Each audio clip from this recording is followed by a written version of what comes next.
It's been just over a week since the Nets suspended Kyrie Irving, and since then the All-Star guard has met with Adam Silver and moved forward with the sets of tasks required for him to return to the court. Now, this story still has a lot more twists on the horizon, so let's bring in Shams Charania. Shams, what's the latest in this Kyrie situation? Well, Joe Tsai came out today with a statement and said that he met, along with his wife, Tsai, they met with Kyrie Irving and his family on Thursday, and they came away from the meeting believing that Kyrie Irving does not have any beliefs of hate toward Jewish people, toward any other group.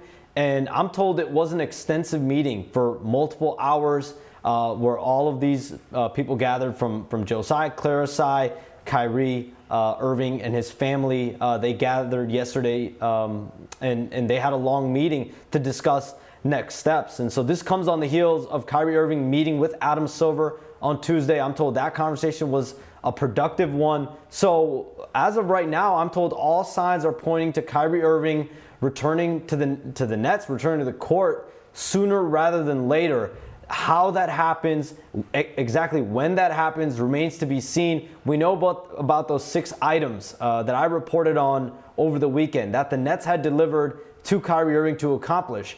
I'm very curious. When you read Joe Tsai's statement, it talked about healing, understanding, and working with the NBPA, the league, Kyrie Irving, and the Nets all working together on how to move forward. I'm curious, are these 6 items still in play? Are they no longer what's going to be asked of Kyrie Irving if he is going to return to the court sooner rather than later? They're going to embark on a 4-game road trip that starts tomorrow against the Clippers. They play the Lakers on Sunday.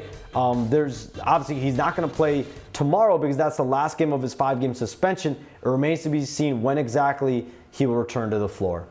The sooner than later part is the most curious for me, and it doesn't sound like Shams has an indication of what that exact timeline would sound like. But I think the question of what standards still need to be met is one that I would look at. The other thing that has been really intriguing to me is some of the tweets that are coming out from players now. We saw LeBron James, Jaylen Brown came out with the tweet as well. They feel like Kyrie Irving, based off of what they know of him and now some of the information that's coming out from these meetings, et cetera, should be able to play right now. So I don't know how the Nets feel about that and what they're going to ask him to do, but it's unique to see both sides of it, because there's one side fully condemn it, he needs to go through everything. There's another side where the players are saying, listen, this guy is trying to work through something, and taking him off the court is excessive at this point. I think making it crystal clear to everybody from Adam Silver to your employer in Joe Tsai, who owns the Brooklyn Nets, that, hey, I do not feel this way. Maybe I didn't say exactly how I felt, was very important, because I think a big thing here with Kyrie Irving is clarity. Like, he had things that he felt, but didn't necessarily clarify those things. So being able to sit down in a room where it's you and Adam Silver, where it's you, Joe Tsai, his wife Claire, and say, look, this is exactly how I feel, and the things that I might not have said before, I'm going to share with you guys here. The thing that is bad about that, though, is he might have said all those things behind closed doors with ownership and with the NBA. I think he needs to say those things publicly to the people that might have been damaged by the words that, or the link that he tweeted out. And then the as opposed to playing victim and then the fake press conference. Yeah, press conferences. That's all that. I mean, he should have come out from the beginning and explained why he posted that stuff on his social media rather than hiding from everybody. But I'm curious here because, you know, he's been serving his suspension since, and then Jacques Vaughn, in the meantime, he was hired as the new head coach. And it seems like they're playing really well. And they're winning some games here. Kevin Durant has come out and just said, you know, they're starting to really, put a lot of things behind them and trying to move forward. So how is it going to be when Kyrie Does Kyrie is back disrupt on the chemistry? Say it.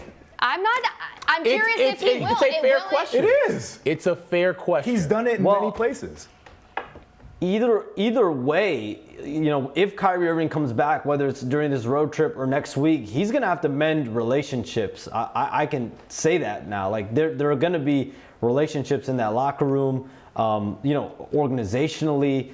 Meeting with Joe Tsai, meeting with Tsai, that was definitely a step in the right direction. That level of communication is necessary, but this is a guy in Kyrie Irving who's been away from the team. The team sent him away on suspension. He has not been a participant in team activities for well over a week. And so anytime that's the case, there's going to be some level of a disruption, whether it's negative or positive. The only way you can address it is through communication, and that comes from Kevin Durant, Kyrie Irving, from Jacque Vaughn, Kyrie Irving. All these guys need to start communicating at a higher level. Who initiates that? How does that take place? These are all questions that we don't have the answers to. But for sure, the mending of the relationship needs to happen. And JP, when I read that statement Tsai put out there, I'm not so sure that those 6 steps are going to be what Kyrie Irving is going to have to do, because we didn't see the words remedial steps anymore. We just saw forgiveness and understanding, which is definitely a far cry from what we saw last week in terms of remedial steps. Yeah.